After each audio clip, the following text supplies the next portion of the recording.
የማዕከላዊ ኢትዮጵያ ክልል ርዕሰ መስተዳድር ዶክተር እንዳሻው ጣሰው በክልሉ የሚገኙ ዞኖችና ልዩ ወረዳዎችን የ2018 በጀት ዓመት እቅድ ክንውን ገምግመዋል። የየዞኖችና ልዩ ወረዳዎች አስተዳዳሪዎችም በበጀት ዓመቱ የታዩ ለውጥና ተግዳሮቶችን በሪፖርት አቅርበዋል። በተጠናቀቀው በጀት ዓመት የተሰሩ ስራዎችና ተግባሩ የተመራበት ሂደት፣ የአመራሩ ድጋፍና ክትትል፣ ህብረተሰቡ ተጠቃሚነት ላይ የተሰሩ ስራዎችና የመጡ ለውጦች በትኩረት ተገምግመዋል። ርዕሰ መስተዳድሩ ዶክተር እንዳሻው ጣሰው በማጠቃላይ ሀሳባቸው እቅዱን ለማሳካት የተሄደበት ርቀት የተሻለ እንደነበር አንስተዋል። ሂደቱ የተመራበት ሁኔታም ጠንካራ እንደነበር ነው ያመላከቱት። ሁለተኛው የአመራር ስምሪት ወይም የተመራበት መንገድ አንደኛ በፕሮግራም መምራት ነው። ስራ በጥንካሬ ያየነው ሁሉ ቦታ በፕሮግራም ነው የተመራው።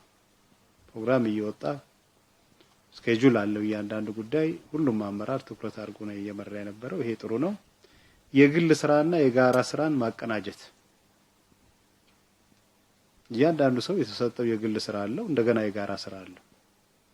የግል ስራንም ለማሸነፍ መሞከር የኮሚቴ ስራ፣ የአስተባባሪ ስራ፣ የተለያዩ አደረጃጀቶች አሉ። በእነሱ ውስጥ የሚሰሩ ስራዎች ነው በጋራ እየተገኙ ስራዎችን ለማሸነፍ መሞከር እዚህም በጣም ጥሩ ነው ብለን ነው የምንወስደው። በበጀት ዓመቱ ጫናዎችን መቆጣጠርና ለስራ የተደረገ ድጋፍ ውጤት የታየበት መሆኑን ርዕሰ መስተዳድሩ አክለዋል። በበጀት ዓመቱ በተሰሩ ስራዎችም የተገኙ ውጤቶችን ጠቃቅሰዋል። ከክልል ጀምሮ በኢንስፔክሽንም በሱፐርቪዥንም በአካል ሄዶ መደገፍ አለ። በሪፖርትና በግብረ መልስ ድጋፎች ነበሩ። የተለያዩ ስልጠናዎችን ደግሞ ጋፕ የሚሞሉ ስልጠናዎች ነበሩ። እነዚህንም እንሰጥ ነበረ። እነዚህም ጥሩ ናቸው ብለን ነው የምንወስደው። አንድ ጉድለቶች ይታያሉ። ፊድባክ ከተሰጠ በኋላ ፊድባክ ላይ ያሉ ጉዳዮች ልቅም አድርጎ ወስዶ የእቅድ አካል ማድረግ ላይ ጉድለት አለ፣ ግን መሻሻሎች ደግሞ አሉ። እነዚህ ጥሩ ናቸው ብለን ነው የምንወስደው። አራተኛ የተገኙ ውጤቶች ምርታማነትና ገቢ መጨመር ላይ ጥሩ ውጤት አይተናል። በግብርናው መስክ በሁሉም ደረጃ ምርታማነት መጨመር አለ፣ ገቢ መጨመርም አለ። ሌላው ውጤት ብለን የምንወስደው ስራን አቀናጅቶ መፈጸም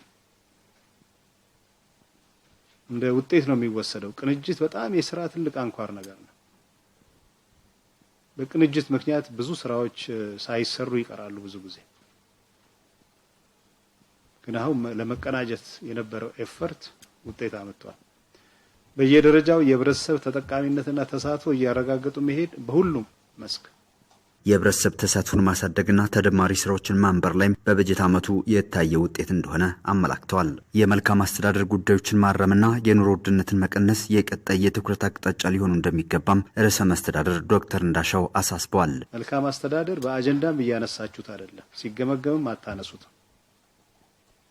በውስጡ ብልሹ አሰራር አለ፣ ሌብነት አለ። እነዚህን ለማረም ምን ስራዎች እየተሰሩ ነው ያሉት? በምን ያህል ደረጃ እያስተካከልን ነው? አጀንዳ አድርገን አንድ ቁጥር አስቀምጡና ገምግሙ ብለናል። ግን በግምገማም አታነሱትም፣ ታልፉታላችሁ። ይሄ መገምገም አለበት። ህብረተሰቡ የሚያነሳው ብዙ ሮሮ አለ። መዘጋጃ ቤታዊ አገልግሎቶች ላይ የሚነሱ በጣም በርካታ ጉዳዮች አሉ። ይሄ በቀጣይ አጀንዳ ሆኖ በሁሉም መድረክ ላይ እየተነሳ ትግል እየተደረገበት መስተካከል መቻል የሚገባቸው ጉዳዮች እያረምን መሄድ መቻል ያስፈልጋል። ሁለተኛው የኑሮ ማረጋጋት ስራ አሁንም አንቀን መያዝ አለብን።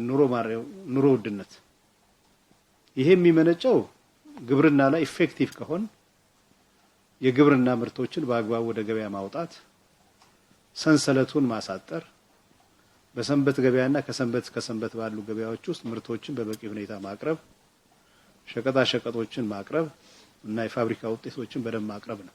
የገበያ አቅምን መጠቀም ላይ ከዓመት ዓመት ለውጦች እየታዩ ቢሆንም አሁንም ቀሪ ስራዎች በመኖራቸው ትኩረት መሰጠት ያሻልም ተብሏል። እንደ ክልል የተቀመጡ ኢኒሼቲቮችም ቀጣይ ትኩረት የሚሹ ስለመሆናቸው አብራርተዋል። የተለያዩ ኢኒሼቲቮች አሉ። ጠቅላይ ሚኒስትራችን በአዳማ ስልጠና ማጠቃለያ ላይ የዜሮ ግብ፣ የአንድ፣ የሁለት እንደዚህ ተብሎ የተቀመጡ ግቦች አሉ። እነሱን ለቅመን እስከ መጨረሻ መስራት አለብን። በክልሉ ያወጣናቸው ኢኒሼቲቮች አሉ። ግብርና ላይ ያለ ኢኒሼቲቭ አለ። በየትምህርት ላይ ያሉ ኢኒሼቲቮች አሉ። እነዚህ ኢኒሼቲቮች ወደ አንድ አምጥተን በአንድ ካታጎሪ አድርገን በየጊዜው የሚያመጡትን ለውጦች እየገመገምን መሄድ ያስፈልጋል። በዚህ ውስጥ በተለይ የከተማ ኮሪደር እና የገጠር ኮሪደር ላይ ትኩረት አድርገን እንስራ። የከተማ ኮሪደር የያዝንበት መንገድ ጥሩ ነው፣ እናጠናክረው። የገጠር ኮሪደር ግን ተጨማሪ ኤፈርት ይፈልጋል።